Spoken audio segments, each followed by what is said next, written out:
A junior auditor walks into a server room in Mumbai and asks the lead developer, "Is your AI model compliant with the privacy policy?" The developer nods, says yes, and the auditor writes "compliant" in their notebook. They just missed the entire point of an audit. That is a closed-ended trap. As a lead auditor, we want to master the open-ended probe. In professional terms, this is about gathering objective evidence through non-leading questions that force the auditee to demonstrate their process. Simply put, instead of asking, "Is it compliant?" you ask, "Can you walk me through the steps you take when a new dataset enters the system?" When you ask how and what, you stop people from giving you a one-word answer. You've probably seen this at the office, where someone just wants the auditor to go away, so they give the quickest answer possible. By using open-ended questions, you turn a defensive interrogation into a discovery conversation. It reveals the how behind the yes. So now that we have mastered the art of asking the right questions, you might be wondering how we keep those answers honest when someone is trying to hide a gap. Well, that brings us right into our next step, which is triangulation. Imagine you are auditing a logistics firm in Delhi regarding their AI-driven delivery routes. The manager tells you the system is fully updated with the latest traffic data. You could just take their word for it, but an expert auditor uses triangulation. This is formally defined as the practice of verifying a single finding through three independent sources of evidence: documentation, observation, and interviews. In simple words, it means don't trust, verify. You look at the policy document, you observe the system dashboard in real time, and you interview the actual driver who uses the route. If all three tell the same story, your evidence is solid gold. If the manager says the system is updated, but the driver complains about outdated routes, you have found a disconnect. Triangulation is your insurance policy against being misled by a smooth talker.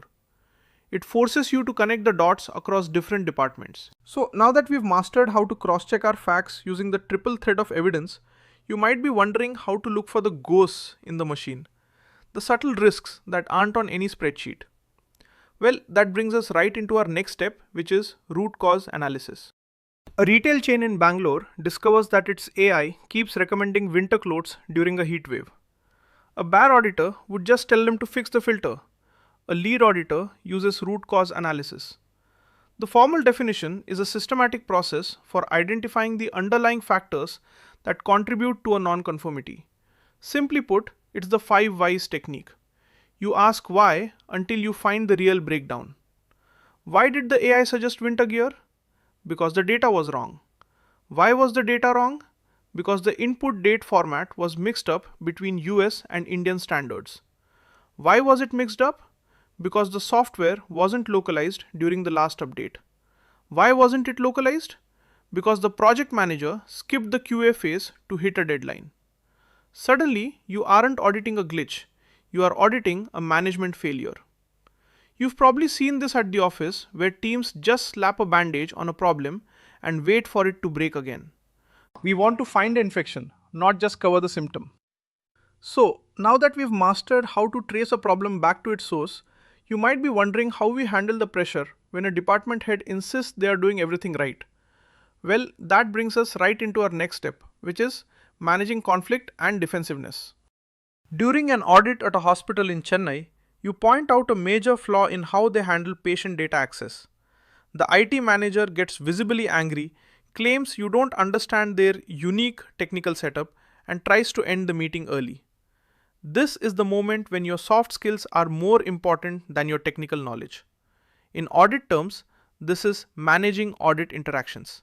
Simply put, it's about staying calm when the room gets hot. You don't argue back, you mirror their concerns. You say, "I hear that this system is unique and I want to make sure I understand it correctly. Could you show me how you ensure that a nurse can't access a doctor's restricted files?" By shifting the focus back to the process, you strip away the emotion. Remember, you aren't there to attack the person, you are there to protect the organization's reputation. You've probably seen someone get defensive at work.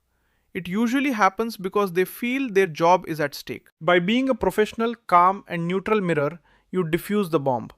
So, now that we've mastered how to keep the peace while delivering hard truths, You might be wondering how we turn all these isolated observations into a coherent story for the final report.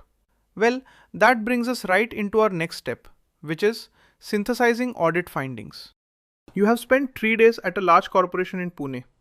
You have notes on missing training records, a vague risk assessment, and a great, well-functioning dashboard. How do you summarize this?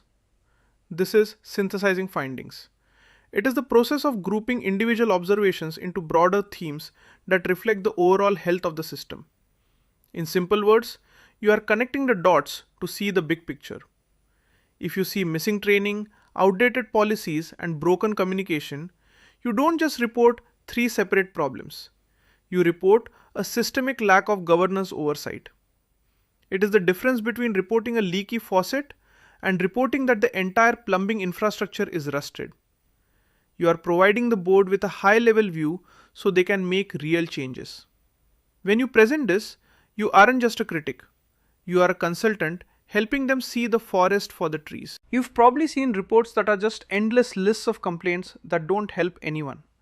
We want to avoid that by focusing on the why and the how it affects the business. So, now that we've mastered how to package our findings into a powerful narrative, you might be wondering how to ensure that your audit actually leads to long-term change. Well, that brings us right into our next step, which is follow-up and verification. The audit is over, the report is submitted, and everyone shakes hands. But a lead auditor knows that the real work hasn't even begun. This is follow-up and verification. It is defined as the objective assessment of the corrective actions taken by the auditee to ensure they have actually addressed the identified non-conformities. Simply put, did they actually fix it, or did they just sign a paper saying they would? I once audited a financial firm in Kolkata that promised to fix a data security gap. 2 months later, I went back and the gap was still there because they had changed the policy name but not the system access. That is why verification is the final non-negotiable step. You don't close an audit until you have seen the proof that the fix is in place and working. You are the final quality check for the entire process. By holding them accountable to their promises, you turn a bureaucratic chore into a genuine improvement in the organization's safety. We have gone from asking the right questions to finding the source of problems, managing conflicts, and finally closing the loop. You are now equipped with the mindset of a master auditor.